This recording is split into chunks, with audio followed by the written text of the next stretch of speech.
The city was draped in a silver, melancholic veil as rain fell relentlessly from the morning sky. But inside this small corner cafe, it was a different world, a sanctuary of warmth, glowing with soft yellow lights and the rich, comforting scent of roasted coffee beans. I was tucked away in my usual spot by the window, watching the raindrops chase each other down the glass. This was my haven, a quiet place perfect for getting lost in my thoughts. And then, she arrived, Mila, my best friend from our college days, the woman who was almost my lover, the constant, beautiful source of my confusion. Just seeing her made my heart perform that familiar, inconvenient flutter. Her hair was damp from the rain, her cheeks flushed with a rosy hue from the cold, and her smile, that same wonderfully crooked smile that had undone me more times than I could count. "You're early," she teased, her voice like a melody as she shrugged off her damp coat. "Couldn't sleep," I admitted, my own voice coming out softer than I'd intended. "Thought I'd get here before the crowd."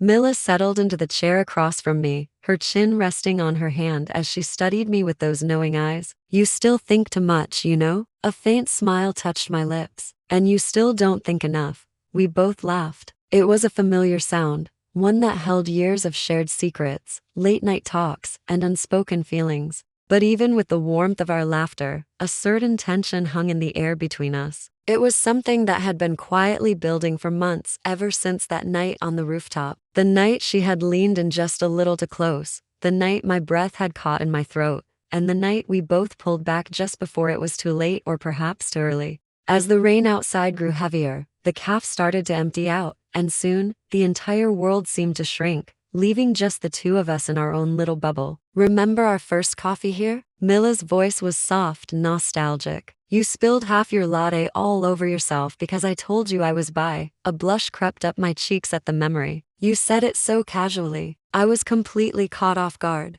I didn't know what to say." "You said, 'Oh, that's cool.'" She mimicked my flustered tone perfectly. I panicked. I retorted, and we laughed again, but this time, the laughter faded more quickly, leaving a fragile silence in its wake. My gaze drifted, almost involuntarily, to Mila's lips. I quickly looked away, but the feeling in my chest was undeniable, a heavy, anxious weight, as if my heart had forgotten its own rhythm. Mila noticed the shift. "Of course." She did. "You've been distant lately," she said, her voice dropping to a quiet murmur. "I just needed some space." It was a weak excuse, and we both knew it. From me, the question was direct, leaving me nowhere to hide. I swallowed, the lump in my throat suddenly feeling huge. Maybe not. The silence that followed was so delicate it felt like it could shatter at any moment. Then, Mila's hand reached across the small table, her fingers gently brushing against mine. This simple touch sent a jolt of electricity through me. "You don't need to hide from me, Hannah," she whispered, her voice a comforting balm.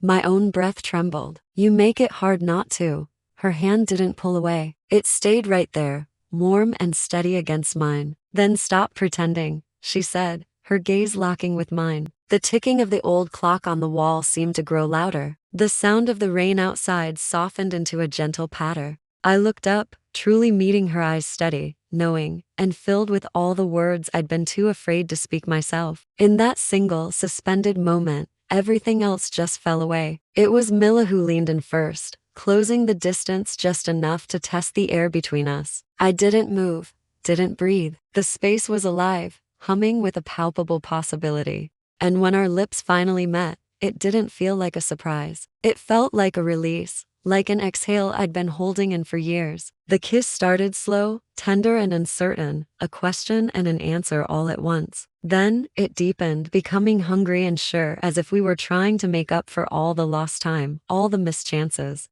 My hand found its way to her cheek, my thumb tracing the delicate curve of her jaw. Mila sighed softly against my lips, a sound of pure contentment. She tasted of coffee and rain and something that was uniquely, wonderfully her. When we finally, reluctantly, pulled apart, the silence that settled around us wasn't awkward or tense. It was full. It was peaceful. "So," Mila said, her voice a soft whisper, her face still close enough that I could feel her warm breath on my skin. "Still need space?" A real smile bloomed on my face, shy but undeniably glowing. "Maybe a little less now." A wide, beautiful grin spread across her face. "Good, because I'm not going anywhere." Outside, The storm had finally broken, softening into a gentle, cleansing drizzle. The calf lights cast a golden glow on the wet pavement, painting the world in warm, hopeful colors. I leaned my head on Mila's shoulder, our fingers still intertwined on the tabletop. The world outside hadn't fundamentally changed, but for us, everything had. It wasn't a grand, dramatic confession. There were no fireworks,